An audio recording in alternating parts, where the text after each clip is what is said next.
جا کر غلامی اس پیام مرتضیٰ کی۔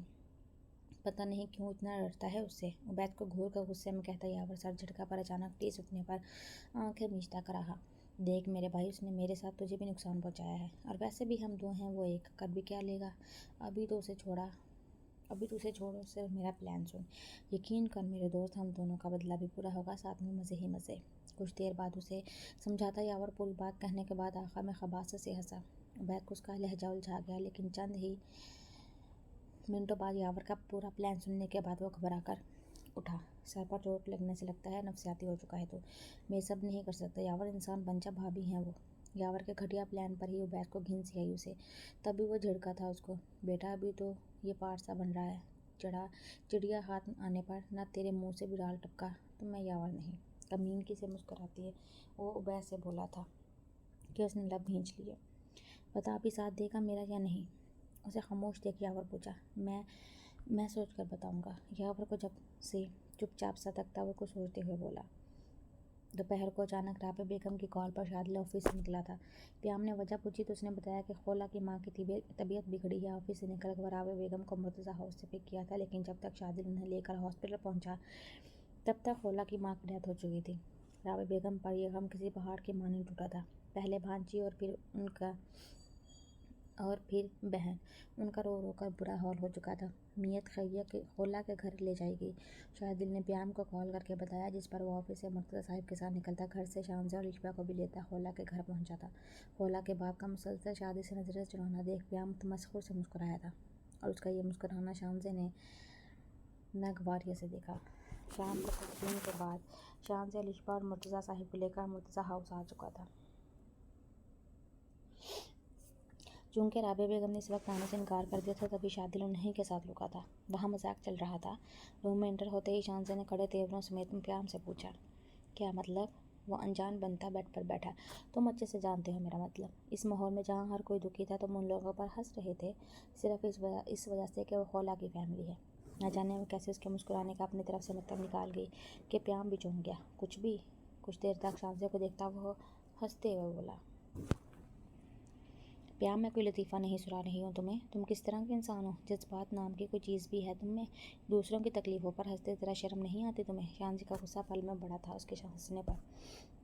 وائفی ریلیکس، تم تو ہائپر ہی ہو گئی، لگتا ہے لڑنے کا موڈ ہے، پر کوئی نہیں، لڑ لینا، پر پہلے ایک اچھا سا حق دو مجھے، مسکرا کر کہتا پیام بیڈ سے اٹھا، پھر شانزہ کے گرد بازو حائل کرتا اسے سینے سے لگانے لگا، پر عین وقت پر شانزہ نے اسے زور سے دھکا دیا۔ کیا ہو گیا شانزہ، اتنا غصہ کیوں آ رہا ہے تمہیں؟ اس کے یوں دھکا دینے پر ایک دم پیچھے ہٹتا اب پیام بھی سیریس ہوا تھا۔ تم کیا ہو پیام مرتضیٰ، آخر تمہیں بیر ہی کیا تھا خولہ سے، جو اس کی ماں کے مرنے کا بھی تم نے لحاظ نہ کیا؟ تم کیوں مسکرا رہے تھے؟ افسوس بھری نظروں سے پیام کو دیکھتی وہ بولی، واٹ ربش یار، ایک چھوٹی سی بات کو تم نے ہیڈک بنا لیا ہے شانزہ، جسٹ لیو اٹ۔ کون سا میرا کوئی عزیز مرا تھا جو میں بیڈ پر ٹسوے بہاتا؟ پیام جھنجھلا کر بولا، جس پر تاثر سے اسے دیکھتی شانزہ روم سے نکلنے لگی۔ شانزہ یار، کیوں ہر چھوٹی بات پر ناراض ہو جاتی ہو؟ کسی اور کی وجہ سے کیوں ہر بار ہمارے ریلیشن کو خراب کرتی ہو؟ اس کے بازو کو تھامتا وہ شانزہ کو خود سے قریب کیے بولنے لگا، ہاتھ مت لگاؤ مجھے، کس قدر جذبات سے آری انسان ہو تم، تمہیں ذرا افسوس نہیں کہ ان کی ڈیتھ کا؟ پیام کی باتوں کو نظر انداز کرتی وہ بھپری، نہیں ہے افسوس، اب کیا کروں؟ کندھے جھکا کر کہتا وہ ایک آئی برو اٹھایا تھا۔ شانزہ لب بھیجتی پھر روم سے جانے لگی۔ شانزہ یار، ایک بار پھر اسے روکنے کے لیے پیام نے ہنستے ہوئے شانزہ کو پکڑا، پر اب جھٹکے سے مڑتی وہ ہاتھ اٹھائی تھی پیام مرتضیٰ پر۔ شانزہ کا ہاتھ سیدھا پیام کے گال پر لگتا، اگر عین وقت پر وہ اسے نہ پکڑ لیتا۔ لمحے کے 1000ویں حصے میں پیام مرتضیٰ کے تاثرات بدلے، جبڑے بھینچتا وہ سرخ ہوتی آنکھوں سے شانزہ کو گھورا، جو اپنے ہاتھ اٹھانے پر شاید خود بھی حیران پریشان ہوئی تھی۔ سوری پیام، پتہ نہیں کیسے وہ جو اسے پریشان ہو کر وضاحت دے رہی تھی، پیام کے ہاتھ میں رکھے اپنے ہاتھ کے مونڈنے پر کراہ کر رہ گئی۔ شانزہ کو گھورتا وہ مروڑا تھا اس کی کلائی، کہا تھا نا حد میں رہو، درستگی سے کہتا وہ شانزہ کی تیزی سے نم ہوتی آنکھوں میں دیکھا تھا۔ میرا ہاتھ چھوڑو پیام، درد ہو رہا ہے، وہ جو بھیگے لہجے میں اسے بول رہی تھی۔ اچانک دبی آواز میں چیخی، جب مقابل نے کلائی ایک مرتبہ پھر زور سے مروڑا، مگر اس بار شدت اتنی تھی کہ لچک کی آواز آنے پر شانزہ اپنے آنسوؤں کو روک نہ پائی۔ آئندہ ہاتھ اٹھانے سے پہلے یہ یاد رکھنا، اس کی کلائی آگے کرتا وہ سخت لہجے میں بولا، ساتھ ہی شانزہ کے ہاتھ جھٹک کر پیچھے ہوا۔ کچھ دیر اسے خود کو نارمل کرنے میں لگی، پھر لب دبائے اپنے غصے کو کنٹرول کرتا وہ واپس شانزہ کی طرف متوجہ ہوا، جو اپنی کلائی پکڑے رو رہی تھی۔ دیکھو شانزہ، ہر بار یوں ایشو تم بہت بدتمیز انسان ہو۔ پیام کی بات کاٹ کر پیچھے ہٹتے ہوئے روتے ہوئے بولی شاہزی اچھا ٹھیک ہے ہوں میں بدتمیز، لاؤ ہاتھ دکھاؤ اب۔ شاہزی کی لال ہوتی کلائی کو دیکھتا ہوا بول کر آگے بڑھا دور رہو مجھ سے، تم میں کسی چیز کی تمیز نہیں، کون کا بھڑ ہو تم سے، تمہیں کوئی پرواہ نہیں، اگر تمہیں پرواہ ہے تو بس اس چیز کی کہ تم جسے چاہو وہ تمہیں اویل ہو ہر وقت۔ شاہزے اپنی کلائی پکڑے وہ جو اس پر بھڑاس نکال رہی تھی پیام کے دھاڑ پر سہمی، اس کے دونوں بازوؤں کو جگڑتا پیام اسے زور سے دیوار سے لگایا تھا کہ شاہزے کی ہلکی چیخ منہ سے برآمد ہوئی۔ کلائی میں درد ہونے کے باعث وقت تک اسے تھامے رکھی تھی۔ یہ تم بار بار اس طرح کے ٹونٹ کرتی ہو، بتانا پسند کرو گی؟ مطلب کیا ہوتا ہے اس کا؟ اس کے بازوؤں پر گرفت سخت کیا وہ گھرایا تھا۔ گھبراہٹ کا شکار ہونے کے بعد شاہزے کی بھیگی پلکیں جھکی تھی۔ ادھر دیکھو بتاؤ کیا مطلب؟ جسے میں چاہوں وہ اویل ہو؟ شاہزے کی تھوڑی تو پہنچی وہ پھر پوچھا تھا، اس بار لہجے میں عجیب کرختگی تھی کہ شاہزے کو پھر رونا آیا۔ تم مجھے ہرٹ کر رہے ہو۔ مقابلے کے غصے سے ڈرتی ہوئی اس کے سینے پر سر رکھنے لگی مگر تبھی پیام جھٹکے سے اسے دور کیا تھا اسے۔ پیام میں نہ ہر بار یہ سب نہیں چلے گا، ایک ہی مرتبہ ڈیسائیڈ کرو کہ چاہتی کیا ہو۔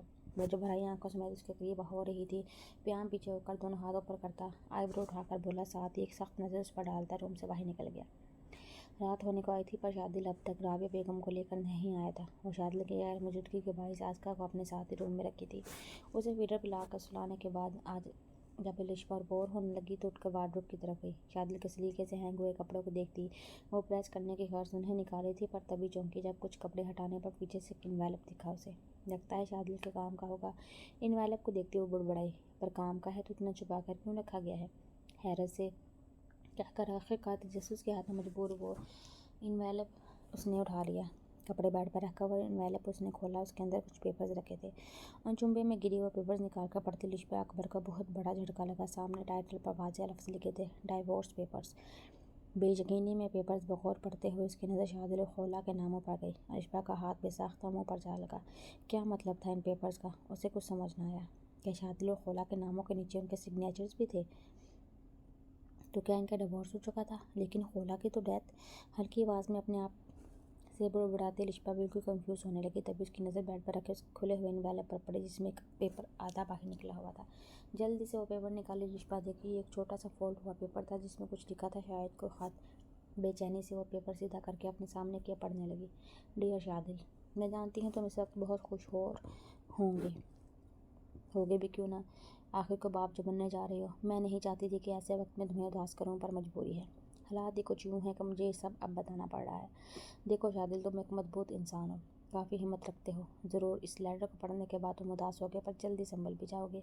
ویسے بھی تمہیں مجھ سے کوئی لگاؤ تو ہے نہیں۔ حیرت ہوگی تمہیں یہ بات جان کر، پر میں یہ بہت پہلے سے جانتی تھی کہ تمہیں مجھ میں ذرا سا بھی انٹرسٹ نہیں ہے اور نہ ہی مجھے تم میں۔ تمہاری پرسنالٹی دیکھ ماں معیوب ضرور ہوئی تھی تم سے، تبھی ماما کو کہا تھا کہ تم سے شادی کرنی ہے۔ ان دنوں اتفاق بھی یوں ہوا کہ تمہاری شادی نہ ہو سکی اور میں تمہاری قسمت میں ہی لکھی گئی، لیکن صرف کچھ عرصے کے لیے۔ شادل جانتے ہو شروع میں مجھے تمہارا خاموش رہنا، کم بولنا بہت اچھا لگتا۔ میں خوش ہوتی کہ تم ایک سنجیدہ انسان ہو، پر آہستہ آہستہ کر کے مجھے تمہاری خاموشی وحشت میں مبتلا کرنے لگی۔ شادل میں ایک اوپن مائنڈڈ لڑکی ہوں، مجھے پارٹیز پسند ہے، دوستوں کے ساتھ گھومنا پھرنا، لانگ ڈرائیو پر جانا، آزادی، یہ سب مجھے بے حد عزیز ہے۔ پر تمہارا مجھے ٹوکنا میرا صبر آزماتا تھا۔ تم جو ہر بار مجھے یہ کہتے کہ کہیں جانا ہے تو میرے ساتھ چلو، یہ سب مجھے قید سا لگتا۔ ظاہر سی بات ہے اب میں ہر جگہ تم جیسے بورنگ انسان کو تو لے جانے سے رہی۔ ہاں، بورنگ سے یاد آیا، واقعی سنجیدہ ہونے کے ساتھ ساتھ تم ایک بہت بورنگ انسان بھی ہو جس کے ساتھ میں تو کیا شاید کوئی لڑکی بھی نہ رہ سکے۔ یو نو واٹ، مجھے تو لگتا ہے کہ شاہزے کی اگر تم سے شادی ہوتی تو وہ بھی جلد اکتا جاتی تم سے۔ مطلب کہ کوئی انسان اتنا تنہائی پسند، خاموش، تباہ کیسے ہو سکتا ہے؟ کبھی کبھی تو تم میں مردوں کا گمان ہوتا ہے مجھے، جب دیکھو آفس کا کام، کوئی میگزین۔ اب تم سوچو گے تم نے اتنا وقت بھی تو دیا تھا مجھے، تو تمہیں بتاتے چلو شادل مرتضیٰ کہ تم نے مجھے اپنا قیمتی وقت دینا تب شروع کیا جب تمہیں میری پریگننسی کا معلوم ہوا۔ تم اتنے خود غرض تھے کہ اپنے بچے کے لیے تم نے میری پرواہ کرنی شروع کی، اور ایسی پرواہ پر میں لعنت بھیجتی ہوں۔ دیکھو شادل، میں یہ نہیں کہتی تم بہت برے ہو، بس اتنا کہوں گی کہ تمہارا ساتھ چھوڑنا مجھے دکھ دیا تھا تھوڑا، کیونکہ باقی خامیوں کے ساتھ تم میں خوبی ہے کہ تم جلد لوگوں سے امید باندھ لیتے ہو، جو تمہیں اپنا لگتا ہے وہ تمہیں بہت عزیز ہوتا ہے، تم اس پر بھروسہ کرنے لگتے ہو اور پھر بھروسہ ٹوٹنے پر تم دکھی ہو جاتے ہو، بہت دکھی۔ میں تمہیں یوں چھوڑنا نہیں چاہتی تھی پر میں تمہارے ساتھ قید بھی رہ نہیں سکتی، بلکہ میں تو کیا، تمہارے ساتھ کوئی لڑکی نہیں رہ سکتی، مجھے آزادی چاہیے، پر اس آزادی کے لیے میں اپنی ایک چیز قربان کر رہی ہوں اور وہ ہے میرا بچہ۔ میرا بچہ مجھے بہت عزیز ہے پر میری آزادی سے زیادہ نہیں۔ امید ہے کہ تم اس کا خیال رکھو گے۔ انویلپ میں ڈیورس پیپرز رکھے ہیں، میں سائن کر چکی ہوں، تم بھی کر دینا۔ ڈلیوری کے 2 دن بعد میں واپس لندن چلی جاؤں گی۔ ڈاکٹر صاحب سب کو کہہ دیں گے کہ کچھ پیچیدگیوں کی وجہ سے میری ڈیتھ ہو چکی ہے۔ اس بارے میں صرف تمہیں اور اپنے ماما پاپا کو بتایا ہے میں نے۔ میں یوں ہی چلی جاتی پر تم سے ڈیورس لینا تھا، تب ہی سب بتانا پڑا۔ میرے پیچھے مجھے بدنام نہ ہونے دینا پلیز۔ اس راز کو راز ہی رکھنا کہ میں زندہ ہوں۔ خولا۔ مکمل خط پڑھنے کے بعد الشبا جیسے کوئی مجسمہ بن چکی تھی۔ کیسے وہ لڑکی سب کو بیوقوف بنا گئی تھی جو شادل مرتضیٰ کو خود غرض کا ٹیگ لگائی تھی۔ دراصل وہ خود کتنی خود غرض تھی کہ اپنی آزادی کے لیے بیٹے کی شکل تک نہ دیکھی۔ کوئی ماں ایسے کیسے کر سکتی ہے؟ اور شادل کس طرح کے الفاظ استعمال کیے تھے خولا نے اس خط میں شادل کے بارے میں؟ ان سب کے باوجود وہ انسان اس ہر لڑکی کی عزت سب سے بچانے کے چکر میں اب تک خاموش رہا تھا۔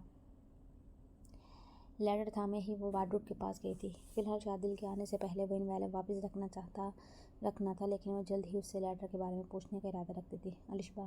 بھاری مانوس آواز پر الشبا کے قدم رکے پر اس پر وہ ڈری نہیں۔ رابعہ بیگم کو گھر لانے کے بعد انہیں روم تک چھوڑنے گیا۔ ان کی طبیعت خراب ہونے لگی تھی رو رو کر، تبھی سلیپنگ پلز دے کر شادل کچھ دیر ان کے پاس بیٹھا رہا۔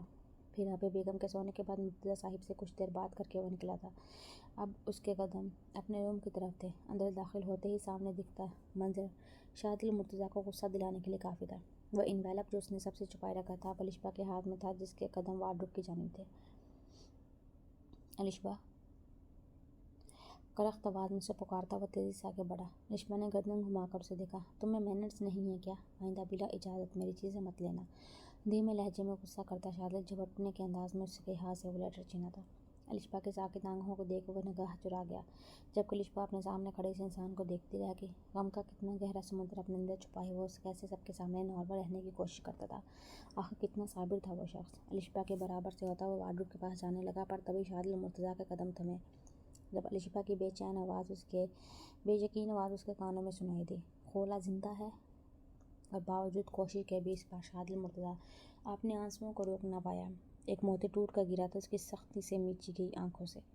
پلکوں کی حد کو توڑ کر دامن پر آ گرا۔ ایک آنسو میرے صبر کی توہین کر گیا۔ آپ نے یہ بات سب سے کیوں چھپائی رکھی؟ شادل کے سامنے آتی وہ بے چینی سے پوچھی جس پر اس نے ایک بے تاثر نگاہ الشبا پر ڈالی، پھر ہاتھ کی پوچھ سے آنسو صاف کرتا وارڈروب میں وہ لیٹر انویلپ میں کر کے رکھا۔ شادل بتائیں۔ اس کا یوں نظر انداز کرنا الشبا کو کھلا تبھی پور بیٹھی۔ کیا کرتا سب کو بتا کر؟ خولا واپس آ جاتی، اور اگر وہ آپ جاتی تو کیا ہوتا؟ سب کے سامنے بدنامی ہی ہوتی اس کی۔ سپار تاثرات سمیت کہتا ہوا الشبا کو دیکھا جس کی آنکھوں میں ترہم تھا شادل کے لیے۔ آپ کیسے یہ سب برداشت؟ پلیز الشبا، یہ جھوٹی ہمدردیاں مت جتلایا کرو مجھ سے۔ وہ جو آہستگی سے بول رہی تھی شادل کے چڑچڑے لہجے پر چپ ہوئی۔ انجانے میں ہی پر وہ ایک بار پھر اس کے بھرے زخم دھیڑ چکی تھی۔ خود پر ضبط کرتا شادل نکلا تھا۔ مرتضیٰ ہاؤس سے کار میں بیٹھتے اس کی آنکھوں کے کنارے پھر بھیگنے لگے تھے پر وہ رونا نہیں چاہتا تھا۔ تبھی پلکیں جھپکتا کار سٹارٹ کیا۔ خولا کے چھوڑ کے جانے کا اسے اتنا دکھ نہ ہوا تھا جتنا خولا کے الفاظوں پر وہ دکھی تھا۔ وہ کتنی آسانی سے اسے بھول گئی تھی کہ اس جیسے بورے انسان کے ساتھ کوئی لڑکی نہیں رہ سکتی۔ کیا وہ واقعی اتنا برا تھا، اتنا خود غرض تھا کہ خوشیوں پر کوئی حق ہی نہیں رہا تھا اس کا؟ ہر بار ایک خوشی کے بدلے کیوں اس کے غم سہنے پڑتے؟ کیوں اس کے حصے میں ہی تکالیف آتی جسے پسند کرتا تھا تقدیر نے اسے ملایا نہیں؟ پھر جسے تقدیر کا فیصلہ سمجھتے قبول کیا وہ خود ہی چھوڑ کر چلی گئی۔ الشبا سے شادی کرنے کے پر بھی وہ ڈرا تھا کہ کہیں پھر خوشیاں نہ چھین لی جائیں اس سے۔ ہاں وہ ڈر چکا تھا بہت۔ وہ بس اپنی بیٹی کے ساتھ رہنا چاہتا تھا۔ الشبا کو قبول نہ کرنے کی 2 ہی وجہ تھی اس کے پاس۔ پہلا یہ کہ وہ لڑکی بھی خولا کی طرح دھوکے باز تھی، اور دوسرا وہ اپنی قسمت سے ڈرنے لگا تھا۔ دماغ یہی سوچ رہا تھا کہ اگر وہ سب کچھ بھلائے ایک بار پھر خوش ہونا چاہے گا تو یقیناً پھر دکھ اس کے نصیب میں آئیں گے، اور شادل مرتضیٰ اور اذیتیں اور تکالیف برداشت نہیں کر سکتا تھا۔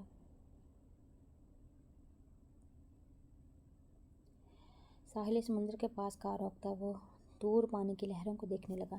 ہمیشہ سے سب کو نرم، خوش مزاج اور صابر دکھنے والا شادل مرتضیٰ اچانک اسٹیئرنگ پر سر رکھے آج اپنا صبر کھو بیٹھا تھا۔ ہاں وہ رویا تھا، پوری طرح اپنی قسمت پر بھروسہ ٹوٹنے پر، زندگی سے ملی گئی اذیتوں پر۔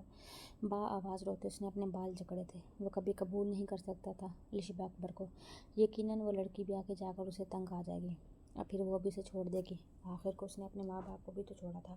پھر شادل مرتضیٰ کو چھوڑنا کون سی بڑی بات ثابت ہونی تھی؟ اسے بے ساختہ الشبا کی درہم بھری نظریں یاد آئی۔ اسے ترس آیا تھا شادل مرتضیٰ پر، اور یہی ترس شادل مرتضیٰ کو تڑپا گیا۔ آخر کیوں وہ اتنا کمزور ہونے لگا تھا کہ مقابل طرز کھا رہا تھا اس پر؟ ابھی تو یہ بات علیشبا کو پتہ چلی ہے، کہیں وہ کسی اور کو بتا دی تو اس طرح سب پھر اسے ترہم نظروں سے دیکھیں گے۔ اپنی بے بسی پہ غصے میں شادل نکلا تھا کار سے۔ اس کے من بھاری ہوتے قدم لہروں کی سمت تھے۔ تنگ آ چکا تھا وہ ان سب سے، جیسے چھٹکارا پانا چاہ رہا تھا سبھی تکالیف سے۔ اسے تقریباً 8 مہینے ہو چکے تھے یہاں پر رہتے ہوئے۔ لندن آنے کے ایک دن بعد جس فضل نامی شخص کے ہاتھوں وہ اپنا سامان منگوائی تھی وہ نہ جانے کہاں غائب ہو چکا تھا۔ خولا نے اسے کافی کالز کی پر دوسری جانب سے نمبر بن جاتا۔ جب اسے کافی دن ہو گئے تب خولا پر یہ اشکار ہوا کہ وہ شخص بھاگ چکا ہے اس کا سامان لے کر۔ پر کیوں؟